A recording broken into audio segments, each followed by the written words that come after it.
Hello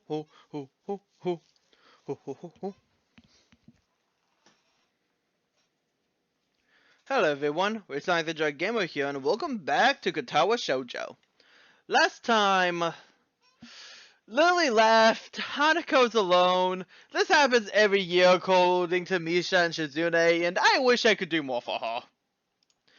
Both, Hasaumi and Mimi. And I guess Weemi as well. Anyways, I make sure my door is locked after jumping off my school bag. The dorms are quiet. Murdo kept me occupied longer than I expected, discussing my studies after classes ended and pressing on me some worksheets to give to Hanako almost as an afterthought. Absorbed in thought, I'm late in registering the shadow that appears in front of me. Looking up reveals the owner of said shadow. Hey man, haven't seen you in a while. Oh, hi. What's with that response? My absent-minded greeting visibly annoys him. I'd probably have the same reaction. So, just thinking about a lot of stuff. Thinking it's a poor excuse to not be able to aiding the war effort. And how goes the war? I am preparing. Right now, I need money to help with those preparations. If you want me to loan you money, just say it. No man, I'm good. You're good? You don't want my money? Hey man, don't look so surprised. It's insulting. I'm pretty big in the competitive bowling scene, but yesterday, I found some guys who didn't know that. Fairly sure that betting would be against the school rules. School rules don't matter. This is a war situation. People these days, they have no appreciation for what war means. So, what do you need this money for, dare I ask?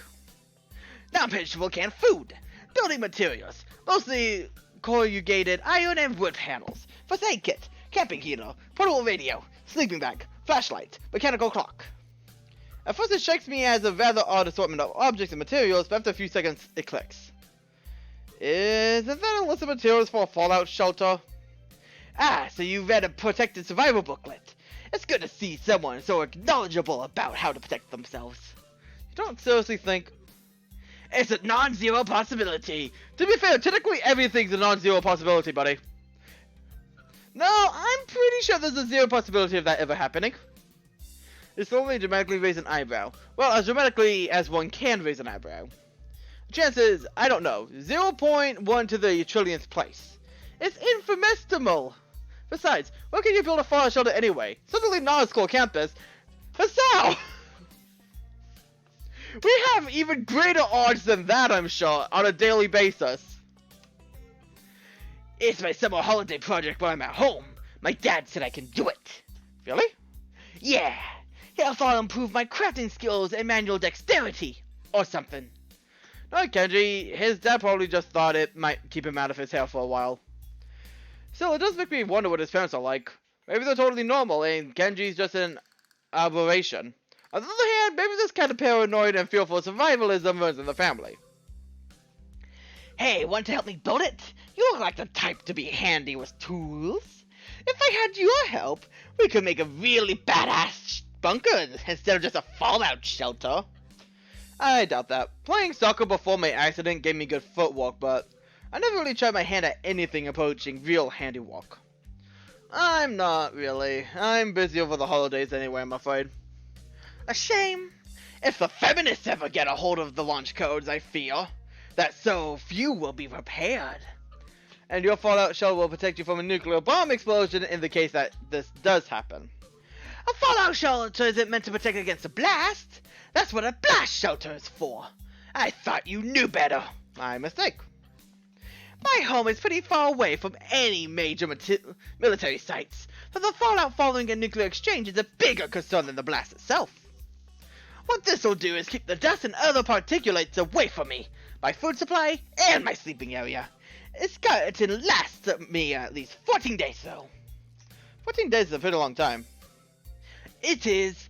I need 1 liter of water a day for drinking, 2 optimally so that I can wash as well. Toiletry is easy enough, just garbage bags and bin placed outside the shelter area. Food means canned supplies, of course. Of course, and the radio for outside communication? Right! So I can pick up government alerts on what's going on outside. I need a mechanical clock rather than an electrical one in case an electromagnetic pulse from a nuclear air blast fires it too. There's some other stuff I need as well, like extra clothing, matches, and candles. I think I still have time to gather it all together, though. Maybe. As much as I hate to say it, I'm a little impressed. He's really researched this and thought it through. Then again, I don't know if I want to live in a post-apocalyptic world with only people like Kenji having survived. Sounds like you really know what you're doing. Damn right I do! It must be hard, living in a constant feel like this. He hardly ever socializes either, so the fact that he went bowling with others in itself is something of a surprise.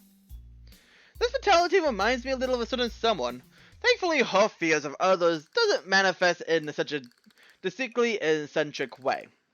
One thing I know for sure is that I certainly can't tell him exactly why I haven't been hanging around with him much recently. It's alright, I have stuff to do. I'll think about making a Fallout shelter or something though. Yeah, alright, that's cool. A man has to do what he's gotta do after all. You should hang out with me sometime, by the way. You're a cool dude. Cool dudes should hang out together, right? For some reason, that compliment actually feels kinda nice. Situation with Hanako being what it is, though, means I probably won't be able to fulfill his request. For now, at least. That'd be good. I'll talk to you later about it when I can. Cool. Later, dude. He retreats to his dormitory room. I better go see Hanako. I stand inside the door to Hanako's room, hoping that she isn't in too much of a state as I nervously clutch the worksheets Muto asked me to pass on to her. It's one more reason to visit her, and it gives me something to talk about, so I suppose I should be thanking him for giving me the task. With a long breath to steady myself, I wrap my knuckles on the door in front of me. Silence. I listen intently for any sounds of shuffling coming from inside, but I can't hear a thing. I knock on the door again, slightly harder. Still no answer. How strange. Doki Doki flashbacks! Scratching my head, I make one last attempt at getting her to answer as I knock on the door one last time. Hanako, it's me! Muto said to give you some stuff. For a while, the attempt seems just as unsuccessful as the last. Just before I slip the sheets under her door, though, I hear the handle rustling. The door opens halfway. I quickly try to see how Hanako's faring. The task made somewhat difficult by her oversized gown hiding so much of her body. She doesn't look sick, at least not immediately so. To be honest, I have prepared for that. Prefer that to her expression right now. She looks terribly tired and appears to be barely acknowledging my presence. Hi Hanako, Muto wanted me to give you these since you weren't in class today. I held out the loose sheets, which she tentatively takes in her hands.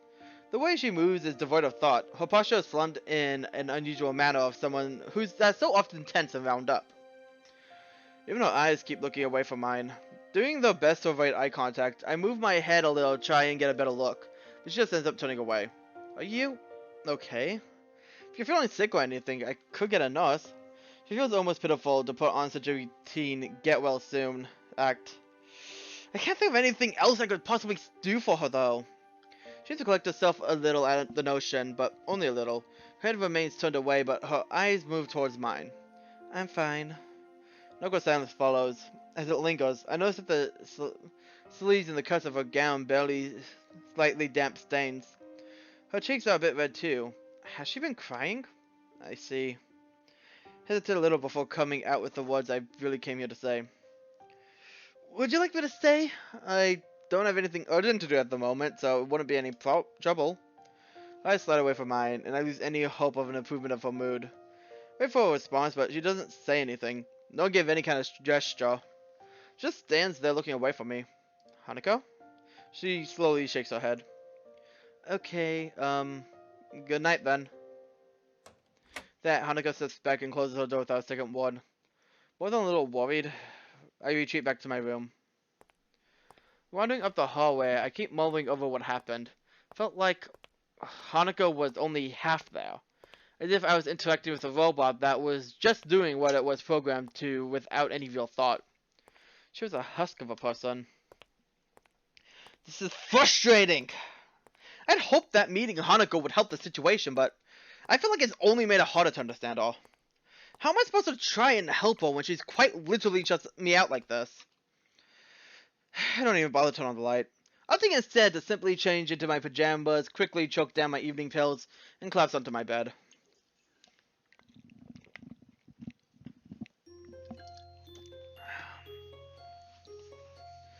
I knew this was going to be problematic, but I didn't think it would be this problematic.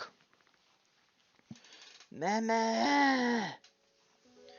Once again, Hanako doesn't turn up for class, so as I might to concentrate on other matters, the fact continues to distract me throughout the entire school day, and even as I walk through the school gardens to the dormitories. I don't think today being her birthday is a coincidence either. I don't know the link between the two events, though, nor do I have any idea on what she's feeling. With physical pain, I could at least provide some limited comfort. Something like this, though, I have no idea where to start. I run the people I know through my head, think about whether they could help. Shizune Misha doesn't know much about Hanako, and what little they do know, they can't tell me. Same for the nurse. In the end, there's only one person that knows Hanako well, and would be willing to tell me anything. Entering my dormitory, I notice something that takes me off guard, starting to feel familiar. With everything that's going on around me, I'm thankful that this room started to finally be somewhere I can relax a little. When I first entered Yamaku, it felt immediately foreign in every way, with the untouched neatness to the way it smelled. Focusing back on the task at hand, I throw my bag onto the bed as I open the top drawer of my desk. Before she left, Lily told me the number to call her on while in Scotland, and I wrote it down. In hindsight, I wonder if she knew something like this would happen. Now that she's out of reach, I realize just how much both Hanako and I have relied on her for guidance.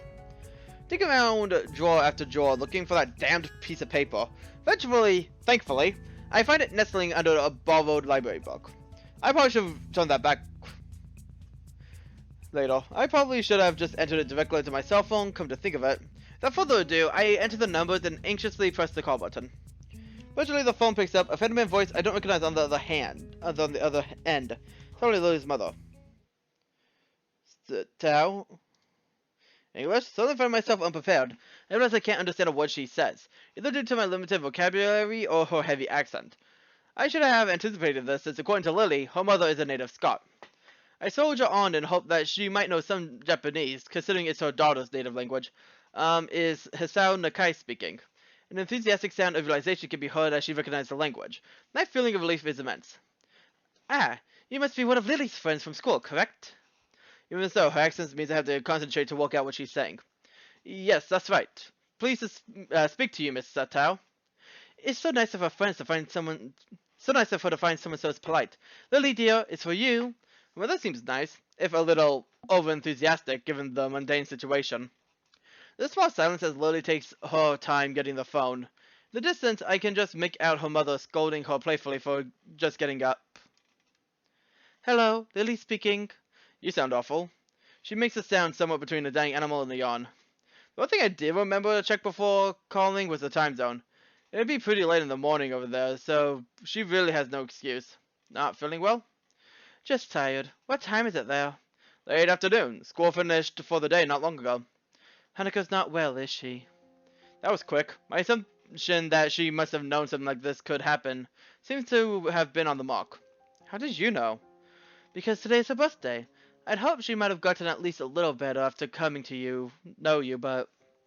How is she right now? She missed school today and yesterday. I still have yet to check on her today, to be honest. After seeing how she was when I talked to her yesterday, I'm pretty anxious. I really have no idea what to make of it. Has this happened in the past? Is it related to her scarring in some way? Unfortunately so. Roughly the same thing happened last year when her birthday came up. As far as I can tell, it's because her parents died in the accident that caused her scarring. Hanako blames herself for their deaths. I was right! What she says does seem to make sense. If she's blaming herself on her birthday, she may well be ruining that she was ever born. Hanako had mentioned her staying in the orphanage to me. Maybe I should have heard that she trusts me knowing enough to tell me such a thing. Really seeming so in the dark about it though. Almost to the extent that I am is a surprise. So that's why she lives in the student dormitories as well. Has she told you any more about the accident? As close as we've come, she barely told me anything about what happened. What I know about is largely conjecture. She sounds depressed, almost defeated. Considering the trauma Hanako must have gone through, I can't really fault Lily for not knowing. Nevertheless, she still seems to consider it a personal failing. Don't blame yourself, Lily. With everything she's gone through. This is a long silence from the other end of the line. I begin to wonder if the call cut out before the voice on the other end speaks once more. There is another person, though, that has been a subject of worry for me as of late. Oh? Ran through the people she could be talking about through my head. The only friends she seemed to have kept close are Hanako and me, though there is Akira as well. That person is you, Hisao.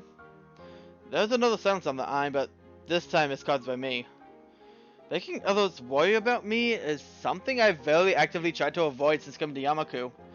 Indeed, even my interaction with Hanako has helped stave off any major health problems thanks to our relaxed and slow-paced lives. What is there to worry about over me? I apologize. I didn't mean any offense. Sorry, I was just taken a bit off guard. Still, isn't Hanako a bigger problem at the moment? For some time now, I thought that the both of you may be feeding into each other's more worrying habits. I tried to amend this before leaving, but it seems to have done little. Worrying habits? When I asked you about what you had in mind for the future, your answer was very similar to what Hanako said in the past, when that question was posed to her. It is well and good to want to protect her, but I fear that treating Hanako like this, as if she was a daughter of someone in need of special care, is only going to achieve the opposite.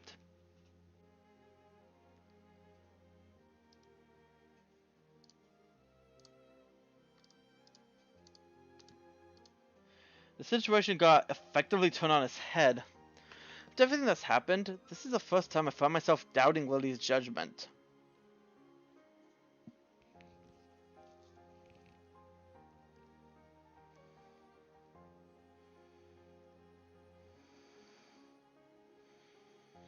This is not going to be as obvious.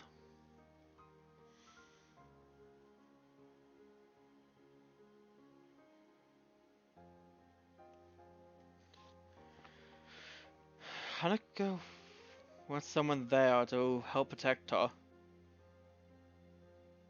But on the other hand, why exactly are we doing this? Because like Lily said, as a daughter that needs special care?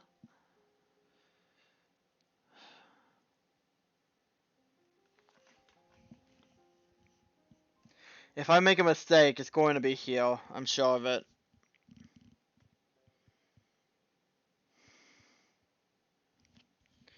I'm sorry, Lily, but listen carefully to what Lily has to say, but I can't bring myself to agree with her. I want to be with Hanako more. I want to be a better friend to her, to support her when she needs support, to be there when she most needs people. I think that now is one of those times.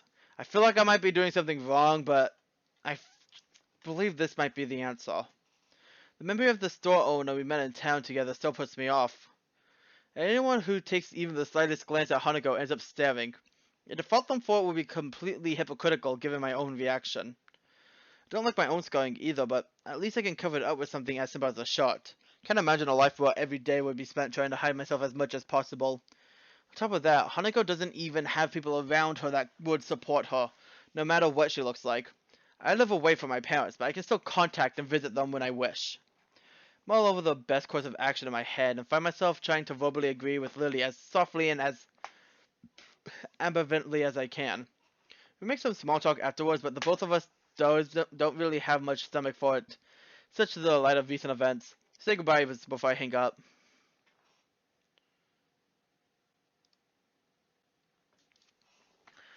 I'm curious. Agree with Lily is now on top. Don't want to admit it, but she might have a point. Something else bugs me though. You tried to amend this? Wait, outing into the city? Quite astute. I thought that might help if I dragged both of you out of Yamaku and into the wider world. I'm thankful you became closer for it though. So she noticed that. I suppose she may well have been paying attention to us, and her hearing is incredibly good. Quite likely good enough to have picked up what we were talking about if she tried. This sounds more and more like you were manipulating us. Silence. It's a harsh way of putting it, but I have no intention of stepping back from those words. I'm sorry. I was just worried about you. It's fine. I guess there are more important things anyway. It's not a total surprise that she'd do such a thing. Her motherly nature can be slightly overbearing at times, but she does have the best intentions. So you think I should think more about myself more instead of trying to cater to Hanako? That largely sums it up. Again, sorry for not telling you this in a clear way before going behind your back. I know I'm at least a little guilty of being overprotective of Hanako as you, but I feel that you are neglecting yourself in the effort to give Hanako happiness. Do you really think Hanako will be okay? She isn't as fragile as you think. I don't know exactly what experiences she lived through or what feelings she has in her mind, but she has managed to work her way through them until now. It's also my hope that giving her a little space will allow her to decide what she truly wants for her, and gives her the initiative to reach out for it. Please have faith in Hanako. That's all I ask. Okay, I agree with Lily. I agree with her. I guess I'll think about it for a while. That's good. Being rash won't get you anywhere. I know that at times you may doubt your relationship to Hanako, but she does. Lily cuts herself off and takes a moment to reconsider her words. Please keep in mind that I wouldn't have befriended you if I hadn't thought you a fundamentally good person. You're a good friend, both to myself and Hanako. Thank you. That helps. We share some small talk and try to lighten the atmosphere, but it feels very stilted. There's a lot of things I don't know about Lily's stay in Scotland, but as it's such a heavy subject, I want to be alone for a bit to think. Okay, so say goodbyes, and I put my phone on the desk. For the Hanako situation, mine feels entirely mundane. So I have both my parents, and I have a visibly normal childhood. Not like many in Yamaku, my condition isn't immediately visible in public. But then again, isn't that this just an attempt to justify the way I've been acting towards her? That may well be what our pasts were like, but when it comes to the future, I still have no idea what I want to do. In school, I've just concentrated on each day's work, and I put off more and more things to get into Hanako. Recall the words Mudo told me after Hanako's breakdown about the purpose of Yamaku in my education. In hindsight, he was probably trying to push the exact same thing. Just what have I been doing in the time since my heart attack? If I ever did manage to get Hanako out of her room and to open up with what then? Look out my dormitory window as the sun slowly sets. It's a nice sight, but what I really savor is the quiet and as the students return to their dormitory rooms. All I want to do now is think. I'm not sure how much time I have, but I want to work out where I'll go from here. I don't know which one's right. I don't know which one's right. Since talking to Lily yesterday, I've wanted to try more and more on the listlessness I felt since coming to Yamaku. But even if I try to concentrate on the book in front of me, Hanako's empty seat at the back of the classroom looms larger than life. Every time I start getting focused, my eyes flicker over to her desk again and my mind starts spinning. Once more, my eyes drift over to it, but this time my vision is blocked by a certain other classmate. Oh, hey Mickey. Maybe you should have lunch. I can hear your stomach growling from my seat. I let my head drop in disappointment. She seemed to take some amusement from my reaction, and hops onto my desk. Her grin as she sits of it reminds me of the Cheshire cat. So, what you working on? Some math. I have a decent handle on it, but I just wanted to revise. Oh really? Let me see that. If I can object, she grabs my mathematics book from her hand. She scans the page I was on, holding it open with one hand as she has her left arm sitting uselessly on her lap. Oh yeah, you can actually see it on her portrait. In my time in Yamaku, I've noticed that the other students have a wide range of adjustments to their disabilities. On a purely practical level, Miki is one of those who seems to have some trouble. Some on her left arm tends to be either hanging by her side, slipped into a pocket, or otherwise out of the way. Sometimes she has a difficult time doing common tasks, which makes her visibly quite frustrated. I feel a little bad for thinking this way, but I'm thankful that Hanako and I don't have disabilities affecting our freedom of movement to that extent. Then again, if Mickey's problem worsened, at least she wouldn't have a real possibility of dying. Ah, blood loss is a thing, buddy! I have thought of this before. I'd rather be paralyzed by my fate than ever losing either my eyesight, hearing, or even hands. If I lost those three, I would be very sad because I would not be able to play games. Not effectively, at least. My attention is refocused as she thumbs through a few pages, skimming the contents. With such casual interest in the subject matter, it's clear by now that she won't be of any help. I'm guessing you're not too interested in this stuff? Screw math! It's boring as hell! She puts the book back in front of me with indifference. Her eyes move to the notebook beside it that I've been working out practice equations on. And then, wait, if you don't like it, why did you pick up my book? Wait, you're actually able to write that stuff out? Yeah. Wow, I never talked to a computer with legs before. Thanks, I think. At least I'm doing better in this than history. Think it's worth asking the librarian for help? I heard she's shooting for uni. Yuko? Maybe. I don't know what she wants to study, though. So what about you? Got anything interesting? Got anything you're thinking of doing after you graduate? Me? Nah, not really. Just enjoying it while it lasts. She looks a little awkward when asked about her future, and absentmindedly rubs her left forearm. I kind of want to ask her about it, but I don't think I know her well enough to do so. Conversation peters out, and I lean back into my chair, giving up the prospect of studying. Miki notices my tired expression and looks oddly serious. Thinking about Hanako? Isn't that obvious? You've been glancing at her seat, and you've been pretty quiet. Not too hard to connect the dots. I'm just worried about her. Yeah, I can see why you would be. She can get weird sometimes. She sounds put off, but I can't blame her. Hanako was a hard person to interact with before she warmed up to me, and was literally around to help. I hadn't known her for that long either, so some of her habits would still be unknown to me. My face becomes troubled. If I hadn't developed feelings for her, this would be at least a little easier to deal with. I mean, no offense. She's not a bad person, I know that much.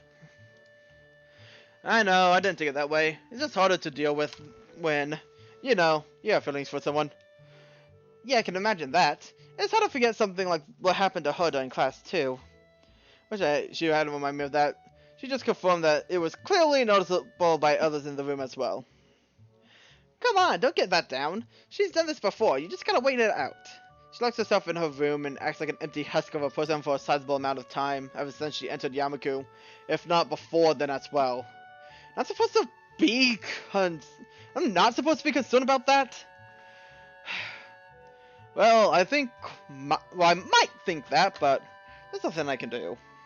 I can't force her to come out, and she does have a therapist, so it's not like she isn't getting any help for her issues. Maybe it's natural to think that when you're so powerless to help someone, that's just the way she is, and you have to deal with it. As I mull things over, I notice a movement out of the corner of my eye. I glance to see who it is and end up doing a double take. Sure enough, it's Hanako! She walks through the door just as she would any normal school day. Gets to move towards the seat in her usual silent and humble manner. She looks at me for a moment before blushing and looking away in embarrassment, which makes me realize that I was staring at her. I feel sorry for doing that, but not doing it is hard after all that has happened. The girl sitting on my desk looks to me, grinning. See? Your sweetheart's back already! What did I tell ya? You be quiet!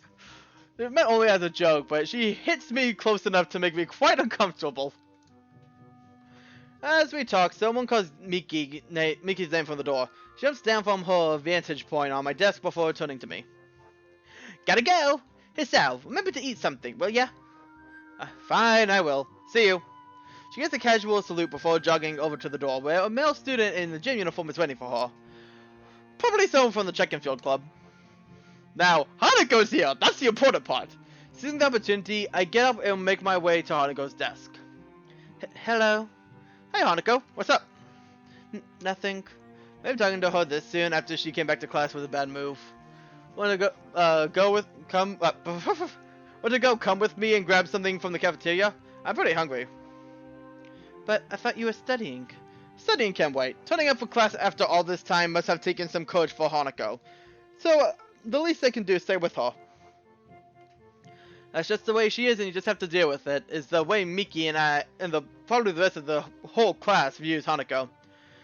I can do more for her, though. I want to do more for her. After being distracted by Miki, I don't think I'm going to get any work done. Come on, let's go. She hesitates, but eventually gets up to join me as we begin walking. These may be small steps for her, but the fact that she's finally out of her room on her own volition lifts a large weight off my shoulders. She is fine! She is fine! She is fine! Probably would tell Lily about that. Then again, we don't actually have a cell phone. We have a mother's, so...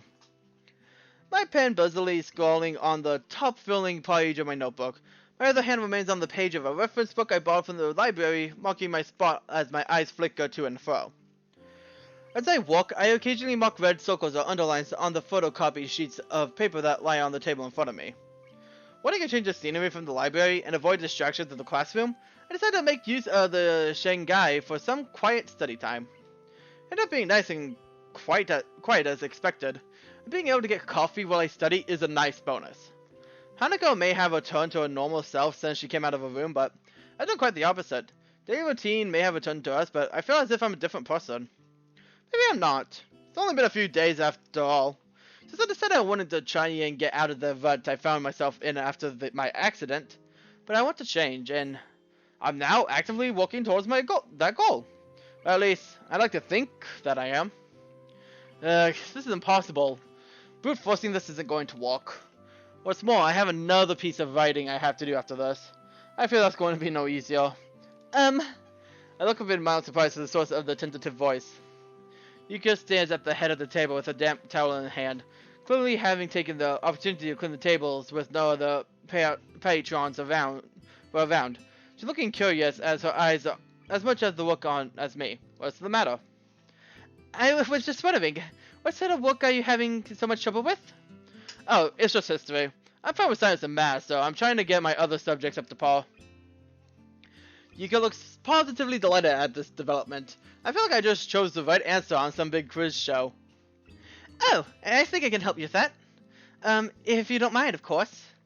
I briefly considered turning down the offer in order to not cause her too much trouble, but she looks too excited about this for me to do it. It would mean to shoot her down like that after such a reaction. If you're willing to help, I'd really appreciate it. She comes her hands together and quickly deposits her towel on the counter before returning and taking a seat across from me. Well, who knew that the Shanghai was also a good place to study? They didn't know they had their own teachers. Take my notebook off the top of the textbook and hand it over to her to pursue. So you're studying the Edo period? Yeah, I'm not really good at this though. Takes the notebook and reads a few pages from a random section near the middle for a bit, but the aura of enthusiasm she'd been radiating previously is rapidly stepping away. I'm guessing this is the kind of history you're expecting? Unfortunately not. My main area is the European history, especially the classical era. Sorry. She looks a bit downcast, but as she carefully closes the book and lays it back down on the table, her face perks up again. Would you like another cup of coffee? Oh, yeah, sure. I reach forward and get my book back as Yuko gets up, takes my mug and slowly walks to the counter to make another brew. As usual, she's absolutely silent as she does this. Every ounce of her concentration is focused on not tripping over or dropping the plain white mug.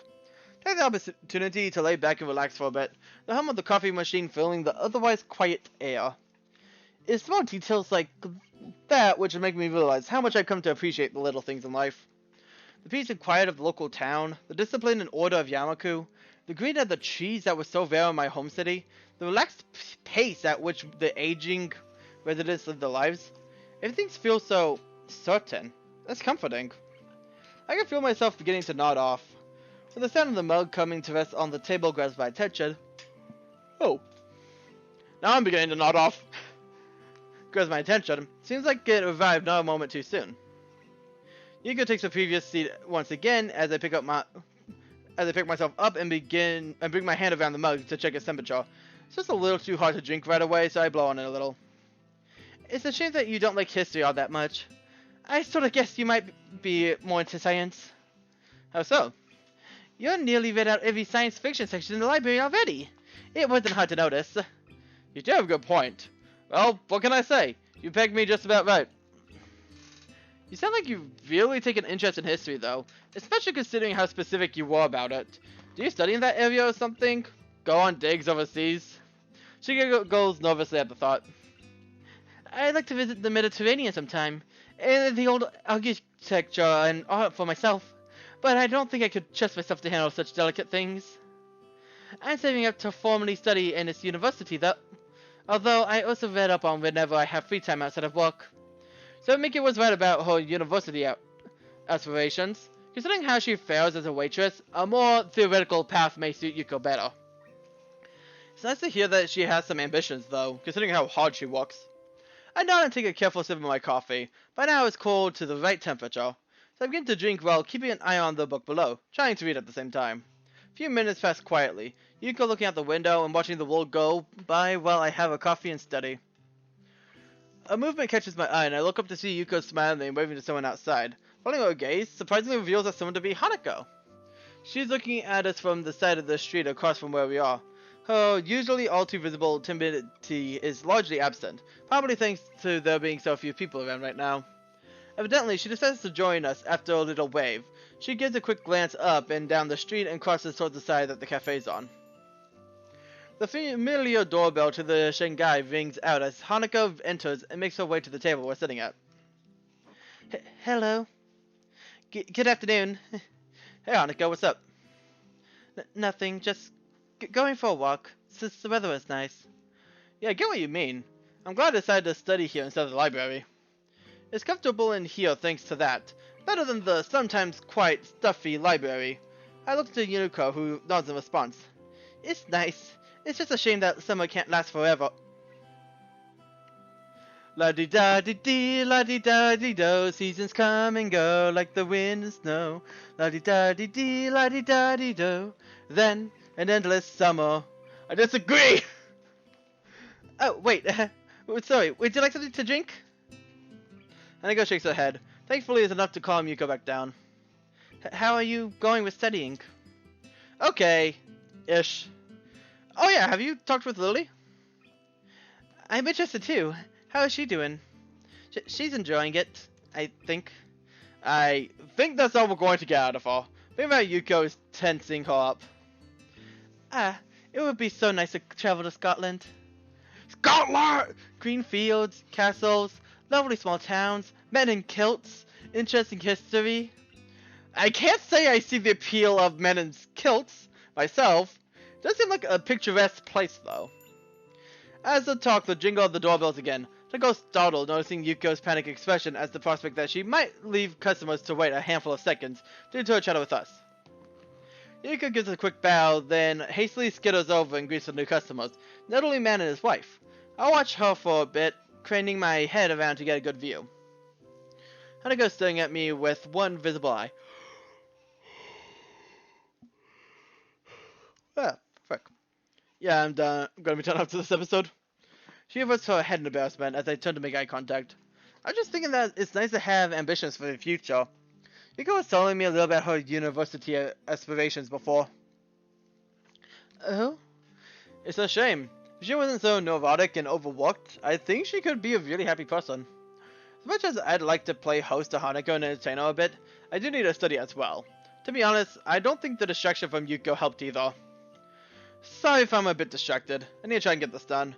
Otherwise I'm gonna flunk history exams pretty hard. I left running my hand through my hair in frustration. That letter needs doing as well once I get back to my dormitory room. I hope I had more luck with that than this. Damn.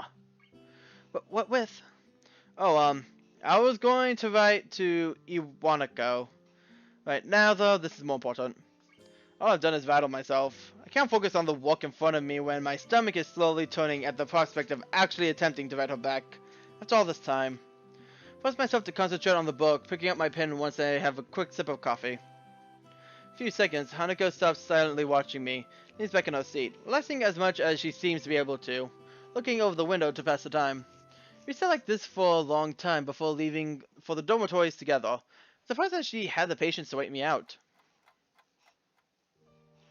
A Wanako letter lies on my desk beside a blank sheet of lined paper and a used envelope.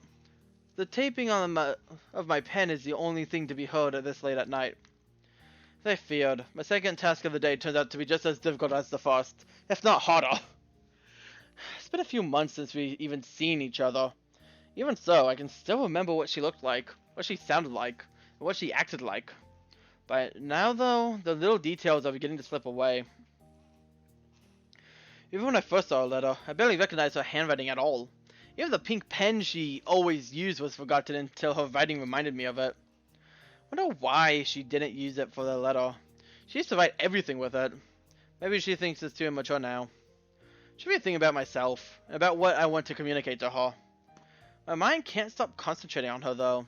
On the past we shared before it was all taken away so suddenly. The bright and silent garnishing decorations suit her sense of aesthetics. Picking up the letter to take a closer look at it, I give a long sigh. This is the last link binding me to my past. Hanako didn't suddenly cease to exist when she left my hospital room for the last time, but I needed this letter to remind me of that.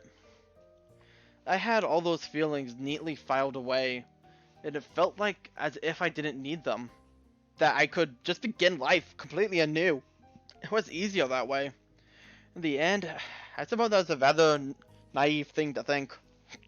Sooner or later, my past would have caught up to me one way or another. What am I supposed to say to her? Thank you for bringing me closure? All the letter did was end the sense of closure I previously felt.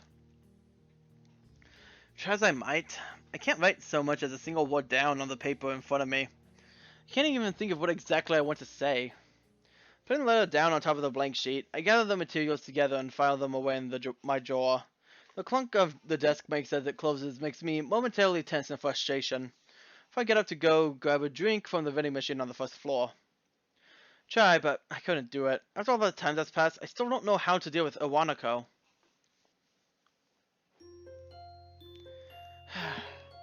Problems with our ex.